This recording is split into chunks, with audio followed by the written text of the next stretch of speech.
Shalom, selamat malam teman-teman yang terkasih di dalam Tuhan. Tibalah saatnya kita memulai persekutuan kita pada malam hari ini. Kiranya teman-teman bisa mulai mengambil saat teduh.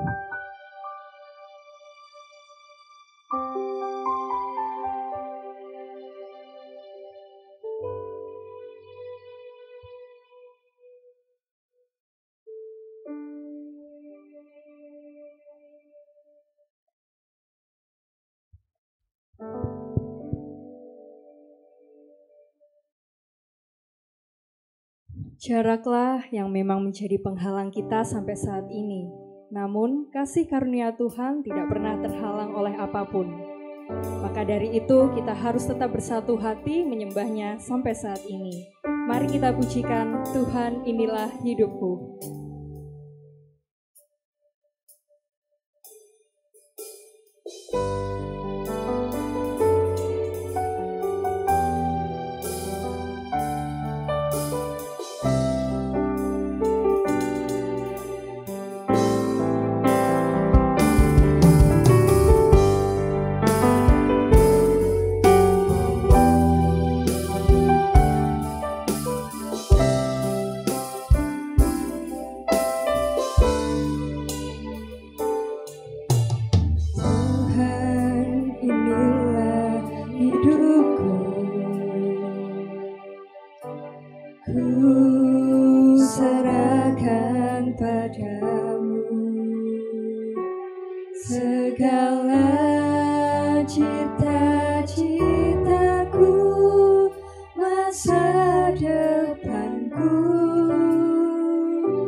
Bapa kami dalam kerajaan surga, terima kasih banyak ya Tuhan atas berkat yang Kau telah limpahkan kepada kami hari ini. Di malam hari ini kami boleh bersekutu kembali bersama-Mu Tuhan, kiranya Kau memberkati awal hingga akhirnya. Hancurkan kuasa roh jahat yang ingin mengganggu kami Tuhan, tetap berkati kami, beri kami kesehatan dan kekuatan. Terima kasih banyak ya Tuhan, amin. Saatnya kita akan membawakan doa-doa pokok syafaat kita. Sebelum itu, mari kita pujikan Engkau yang lebih tahu.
kasih Bapa untuk kesempatan beribadah yang sudah Kau berikan untuk kami.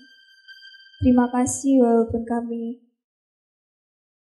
terpaut jauh oleh jarak ya Tuhan, tetapi kami percaya Engkau selalu ada untuk kami dimanapun kami berada ya Bapa. Kami berdoa ya Tuhan untuk teman-teman persekutuan remaja di tempat ini, kiranya Engkau selalu menyertai mereka ya Bapa, memberkati sekolahnya serta keluarganya ya Tuhan. Kami juga berdoa untuk teman-teman di luar sana ataupun setiap orang yang sedang berjuang untuk melawan COVID-19 ya Tuhan, kiranya Engkau yang memberkati, memberikan kesehatan untuk mereka ya Tuhan. Juga Kau berkati tenaga medis yang sudah turut membantu, kiranya Kau selalu memberi kekuatan ya Tuhan untuk mereka.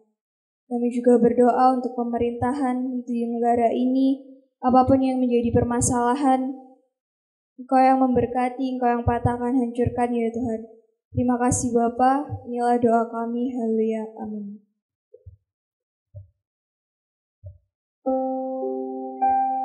Saatnya kita akan mendengarkan firman Tuhan yang akan disampaikan oleh hamba-Nya. Mari kita pujikan firman-Mu pelita bagi kaki.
Mari kita tundukkan kepala kita, mari kita berdoa. Bapa di sorga, kami bersyukur ya Tuhan, Tuhan mengizinkan kami kembali untuk datang kepadamu, beribadah kepada Tuhan, dan saat ini Engkau mengizinkan kami belajar, merenungkan kebenaran firman-Mu. Tuntun kami ya Tuhan, di dalam membaca dan merenungkan kebenaran firman-Mu, supaya apa yang kami dengar, apa yang kami baca, dan apa yang kami renungkan boleh menjadi kekuatan bagi setiap kami, mengubahkan hidup kami, untuk lebih menjadi serupa dengan Tuhan. Terima kasih Bapa, tuntun hamba-Mu dengan segala keterbatasan bahasa yang digunakan, supaya boleh dimengerti oleh setiap anak-anak remaja dan pemuda-Mu. Ini doa kami dalam nama Tuhan Yesus. Kami sudah berdoa dan mengucap syukur. Amin. Shalom, saudara yang terkasih dalam Tuhan kita Yesus Kristus. Saya yakin dan percaya kita masih diberkati oleh Tuhan dan kita masih dalam perlindungan Tuhan. Saudaraku yang terkasih di dalam Tuhan kita Yesus Kristus, kita bersyukur kepada Tuhan jikalau masih ada begitu banyak anak-anak muda yang beribadah kepada Tuhan saat ini. Kalau kita memperhatikan saudaraku, ada begitu banyak anak-anak muda yang begitu mudahnya ikut arus dunia ini. Kalau kita memperhatikan, ada begitu banyak anak muda yang hidupnya lebih mementingkan dunia daripada Tuhan. Bahkan lebih begitu mudahnya ditipu dengan tipu muslihat iblis. Oleh sebab itu saudara yang terkasih dalam Tuhan kita Yesus Kristus, sebagai orang percaya, sebagai orang yang mengasihi Tuhan, bagaimana seharusnya hidup kita sebagai anak-anak muda yang cinta Tuhan dan mengasihi Tuhan. Oleh sebab itu pada hari ini kita akan merenungkan bersama-sama di bawah satu tema berbeda dengan dunia. Mari saudara yang terkasih dalam Tuhan, saya mengajak kita untuk membuka Alkitab kita di dalam kitab Roma pasal yang ke-12 ayatnya yang kedua. Sekali lagi, kitab Roma pasal yang ke-12 ayatnya yang kedua. Saya akan membacakan bagi kita semua. Demikian firman Tuhan. Janganlah kamu menjadi serupa dengan dunia ini, tetapi berubahlah oleh pembaharuan budimu, sehingga kamu dapat membedakan manakah kehendak Allah, apa yang baik, yang berkenan kepada Allah, dan yang sempurna. Nah saudaraku yang terkasih dalam Tuhan kita Yesus Kristus, hari ini kita akan belajar bersama-sama tentang sesuatu hal yang harus kita lakukan sebagai anak-anak yang cinta Tuhan dan mengasihi Tuhan. Yaitu kita harus berbeda dengan dunia. Mari saudara kita perhatikan bagian ini bersama-sama. Rasul Paulus dengan jelas menuliskan di dalam Roma 12 ayat yang kedua ini, janganlah kamu menjadi serupa dengan dunia ini. Apa maksudnya saudara? Kalau kita perhatikan kata janganlah kamu menjadi serupa, berarti hidup kita harus berbeda dengan apa yang ada di dalam dunia ini.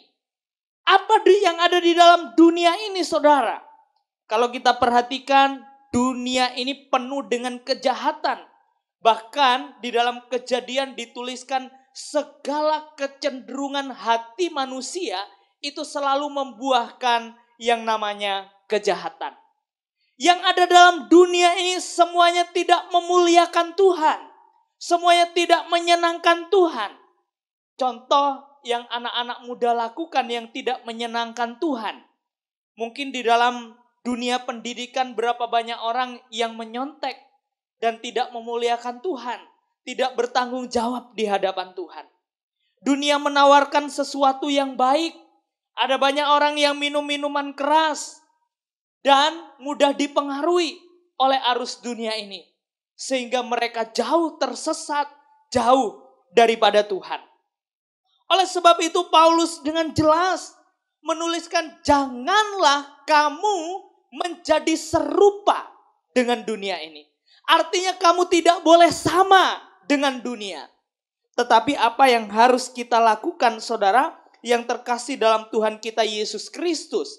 Di dalam Roma pasal yang ke-12 ayat yang kedua bagian selanjutnya dituliskan, tetapi berubahlah oleh pembaharuan budimu. Saudara, kalau kita memperhatikan di sini, ini menarik untuk kita bahas. Berubahlah. Di sini memakai kata di dalam bahasa Yunaninya yaitu metamorfosis, yang artinya perubahan bentuk dari yang semula. Yaitu berubah bentuk. Dari yang semula itu berubah. Contoh kalau kita perhatikan proses yang mengalami metamorfosis, yaitu ada ulat. Kemudian dari ulat itu berubah bentuk menjadi kepompong. Setelah jadi kepompong jadi apa? Jadi kupu-kupu. Kupu-kupu muda. Dan kemudian menjadi kupu-kupu yang indah yang dapat kita lihat. Nah saudara, inilah dia. Paulus memakai kata ini yaitu metamorfosis. Berarti berubah bentuk dari yang semula kepada bentuk yang lain. Dan tidak mungkin kembali kepada bentuk yang lama. Bayangkan saudara, tidak mungkin kepompong berubah lagi menjadi ulat. Itu tidak mungkin. Atau dari kupu-kupu itu mengalami perubahan mundur menjadi kepompong. Itu adalah sesuatu yang tidak mungkin terjadi. Oleh sebab itu di sini Paulus menasehatkan kepada jemaat di Roma, berubahlah oleh pembaharuan budimu. Apa maksudnya? Paulus menasehatkan kepada jemaat di Roma supaya bagaimana cara pandang, cara berpikir kita yaitu harus berubah, tidak sama seperti yang semula, yaitu yang menjadi serupa dengan dunia. Oleh sebab itu saudara yang terkasih dalam Tuhan kita Yesus Kristus, ini adalah sesuatu yang baik yang harus dilakukan oleh anak-anak Tuhan. Di situ jelas dituliskan berubahlah oleh pembaharuan budimu. Artinya bagaimana cara kita berpikir, cara kita memandang sesuatu itu harus berubah. Mungkin dulunya kita berpikir sesuatu yang tidak baik. Mungkin dulunya kita berpikir sesuatu yang menguntungkan kita. Dan kita tidak memikirkan sesuatu yang bernilai kekal. Tetapi kita masih berpikir tentang apa kenikmatan yang ada di dalam dunia ini. Dan pada ujungnya membawa kita kepada kebinasaan. Itulah yang harus berubah.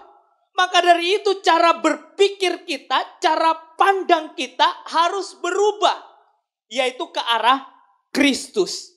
Oleh sebab itu saudara yang terkasih dalam Tuhan kita Yesus Kristus, mari kita belajar. Mari kita mengoreksi diri kita. Bagaimana cara berpikir kita dan cara pandang kita terhadap sesuatu yang ada di dunia ini. Apakah kita sudah berpikir ke arah Kristus atau kita masih berpikir ke arah dunia. Yaitu sesuatu yang tidak memuliakan Tuhan.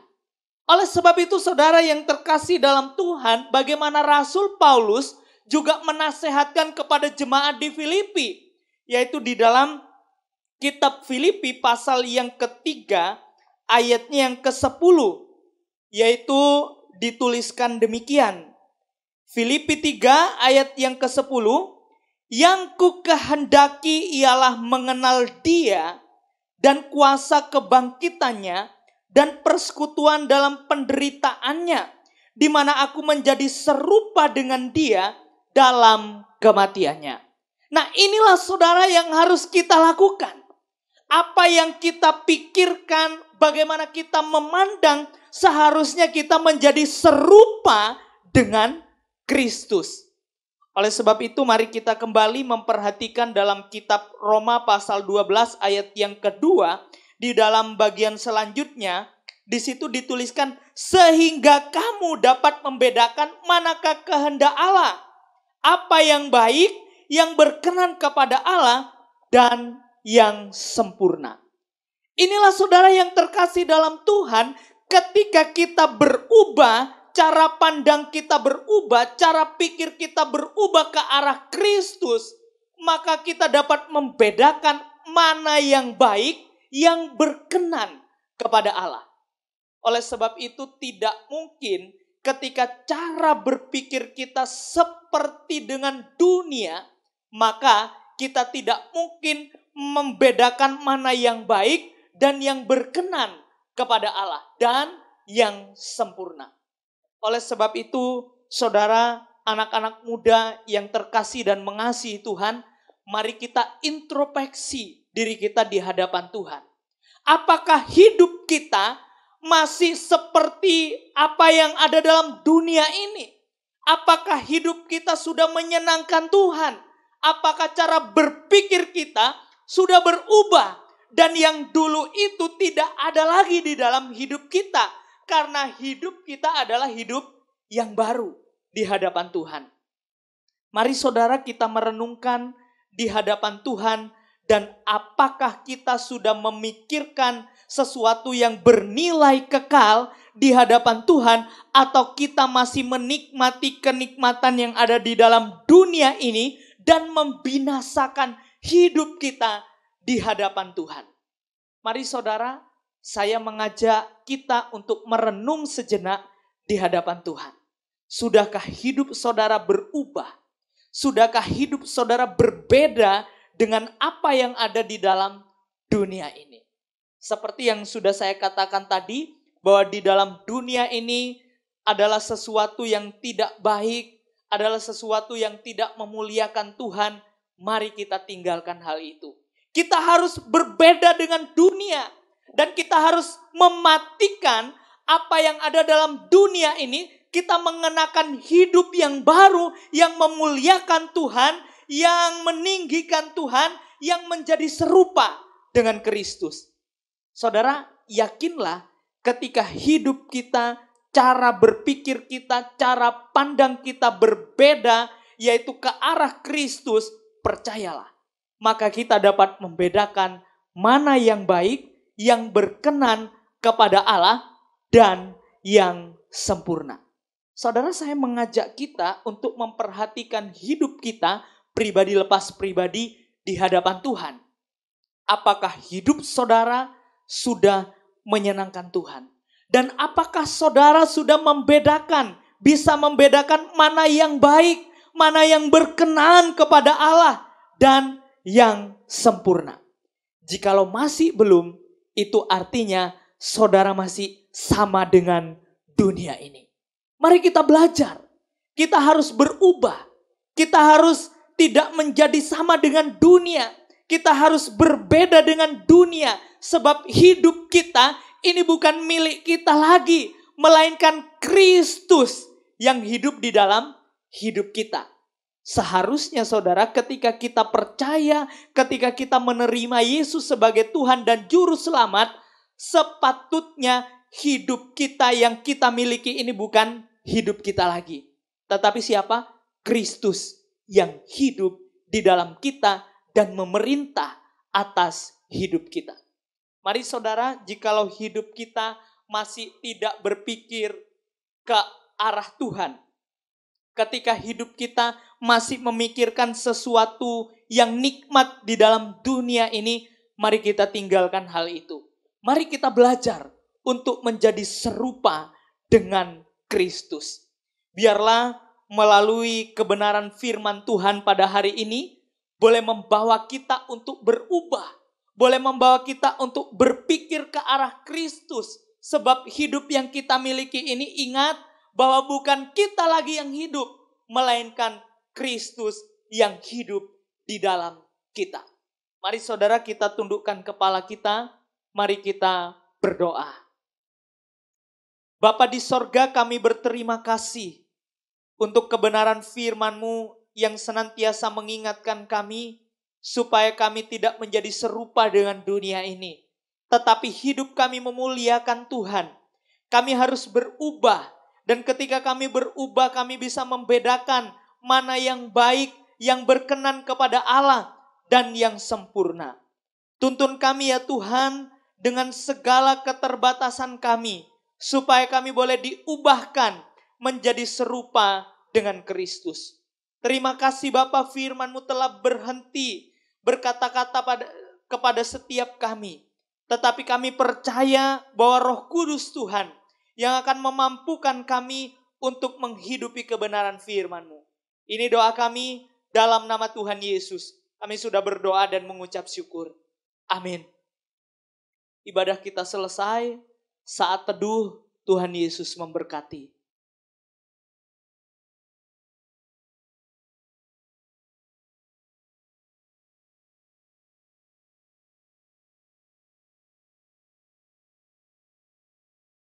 Shalom saudara yang terkasih dalam Tuhan kita Yesus Kristus.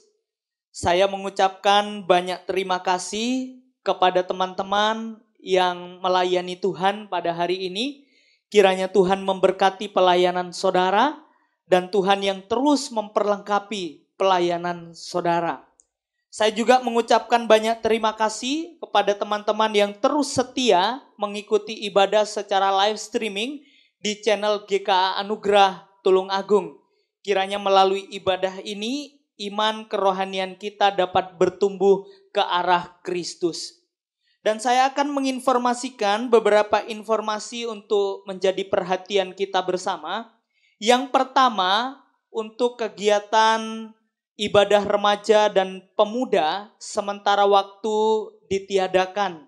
Dan nanti menunggu informasi lebih lanjut dari majelis gereja. Dan yang kedua, gereja kita telah melakukan ibadah pada hari Minggu. Bagi teman-teman yang rindu tergabung di dalam ibadah ini, mari datang di ibadah umum pada hari Minggu pukul 7 pagi bertempat di gereja. Dan teman-teman dihimbau untuk tetap memperhatikan protokol kesehatan. Dan yang ketiga, bagi teman-teman yang rindu ingin didoakan atau ingin sharing secara pribadi, teman-teman bisa menghubungi nomor yang sudah tertera di layar saudara. Dan terima kasih bagi teman-teman yang sudah sharing. Kiranya melalui sharing ini boleh membawa kita untuk semakin dekat kepada Tuhan dan semakin mengasihi Tuhan. Demikian informasi yang dapat saya bagikan pada hari ini. Kiranya boleh menjadi perhatian bagi setiap kita pribadi lepas pribadi. Tuhan Yesus memberkati. Sampai jumpa di live streaming berikutnya. Soli Deo Gloria.